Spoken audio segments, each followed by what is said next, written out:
you, but I've already read the story and seen a picture of it, and I don't want to do this, but I'm gonna do it for your guys' entertainment. This thing gives me goosebumps all over the place. So, it's getting chilly in here. Okay, let's get started, why don't we?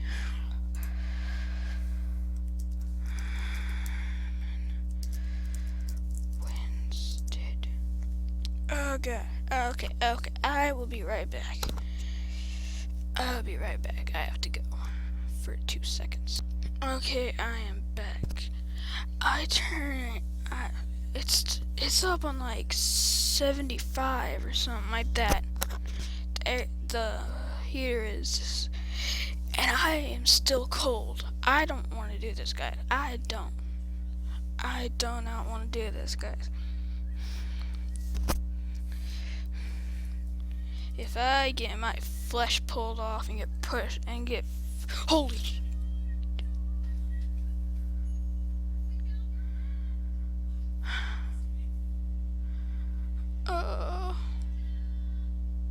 holy shit.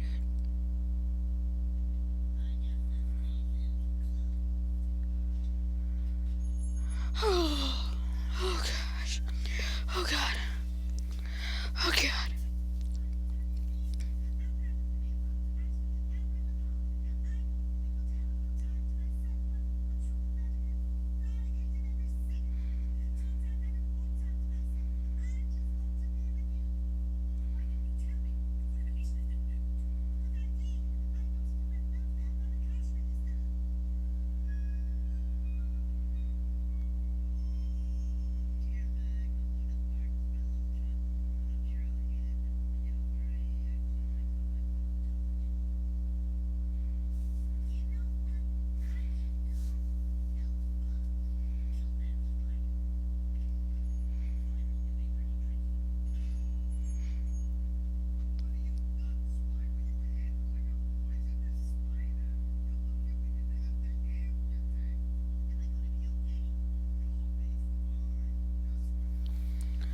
Oh, sorry about that. I don't want to do this. Oh my god. Oh my god. This thing's scaring the crap out of me. I mean, I don't know if I was to turn my chair or something, and then something pushed my chair forward. Whoa, what is that? I don't want to.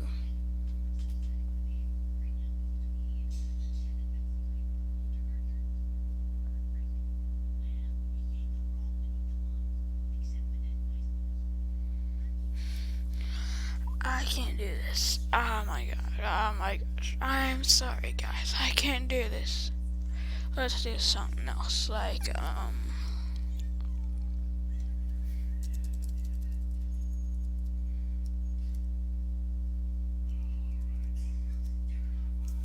Apparently, even putting her name into the computer can, haunt your computer and like a picture of her, like, oh my god. Okay, I'm back.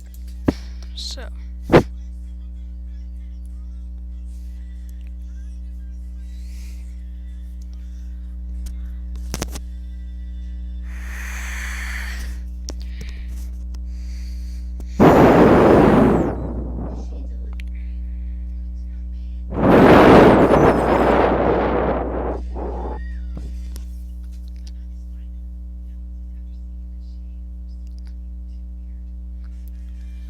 Okay, it is really stormy outside. Holy crap. Oh, yeah. Oh my god, my room is so freaking cold.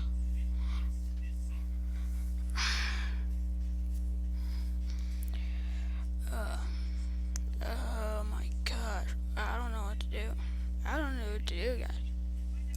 I have no idea what to do. I read the story, but I never reposted it anywhere. And I think that might have been a bad idea.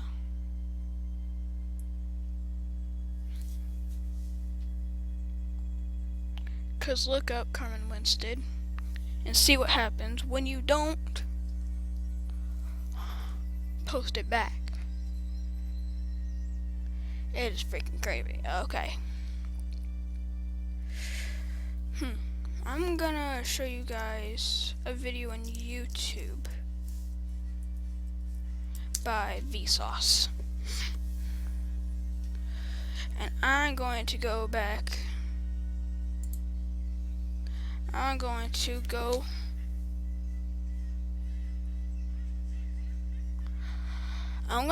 watch, well, I'm gonna go somewhere else. I'm gonna watch some TV or something while you guys watch this, so.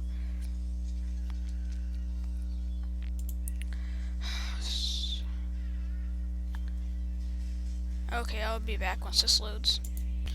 Okay, and we are back. I'm going to watch some TV or something, and while you guys watch this.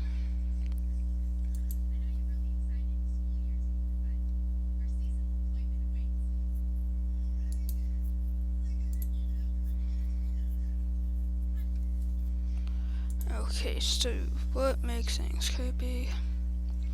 I'm gonna full screen this for you guys. I will be back in a little bit.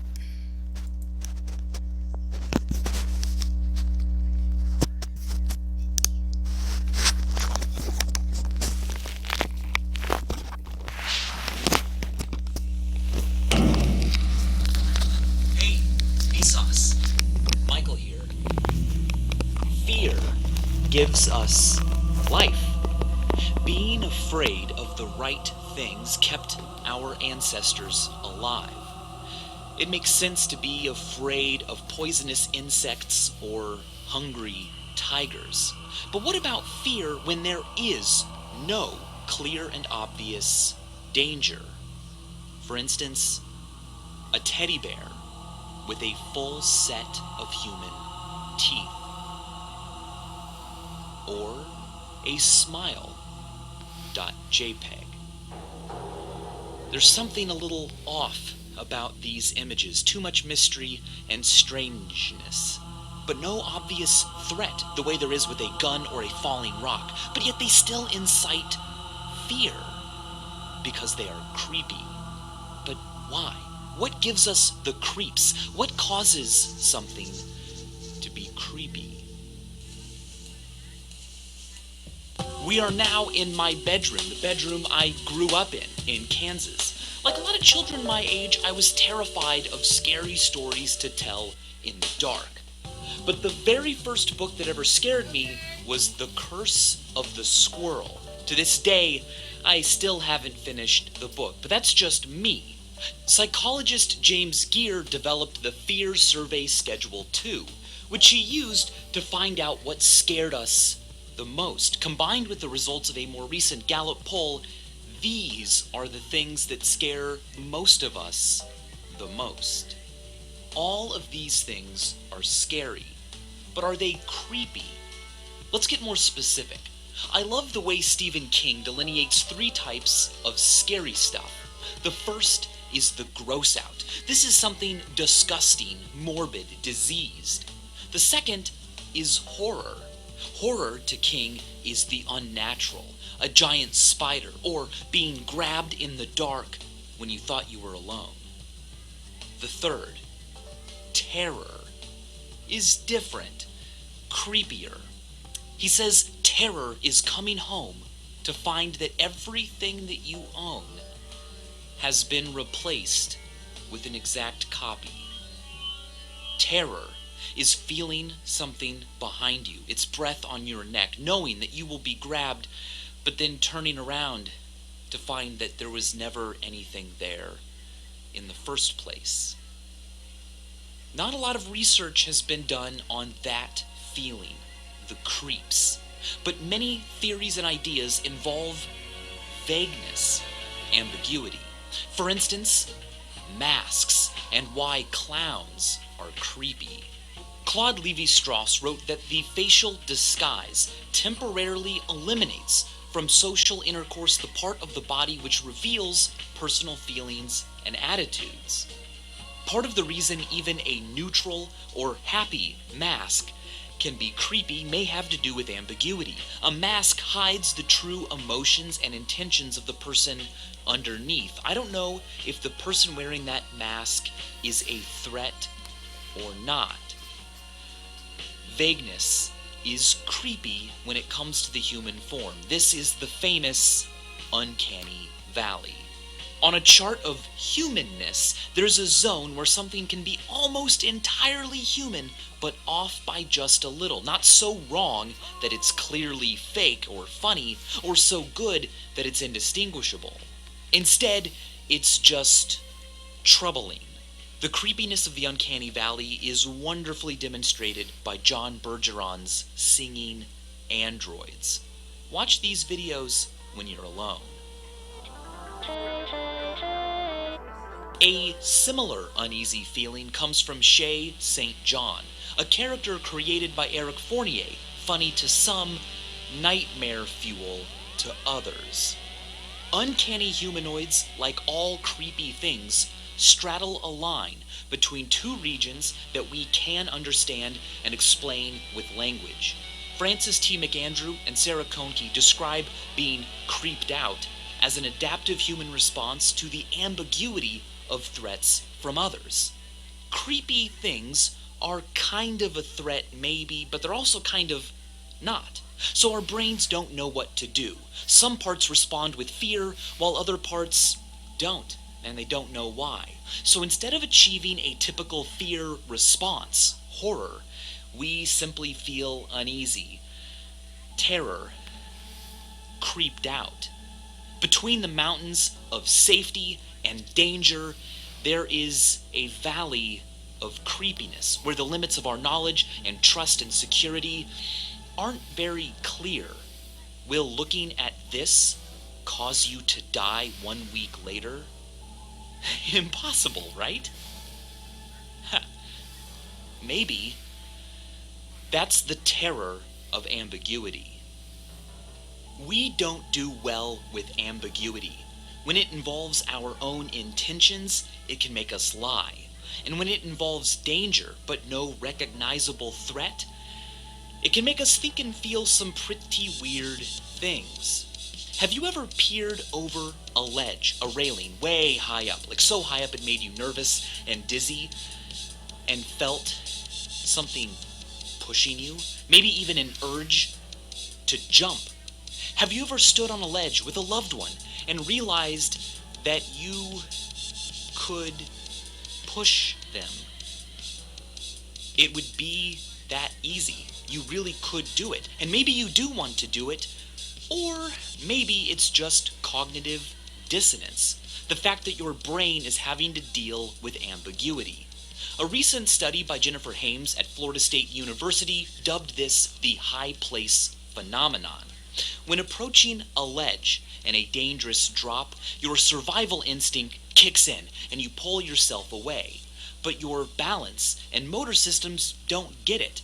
Nothing is pushing you, and you don't normally fall or leap randomly. So what's going on? The part of your brain that processes intention might resolve this by determining that something must be pushing you, or that you might actually want to jump or push your friend, even if none of that is true. Now, we're not done with ambiguity yet, because our language reflects the gray area of terror and creepiness. Take a look at the word terror itself. We have horrible and horrific, terrible and terrific. Why is that? Well, through history, we never really figured out what to call powerful experiences, because they're both. They are full of awe, awesome, and they are full of awe, awful. We need them to survive. We need fears and the creeps to understand our size, our weaknesses. But on the other hand, avoiding them is pretty great too. The creeps is a physical reminder that the world is vague and full of ambiguity, but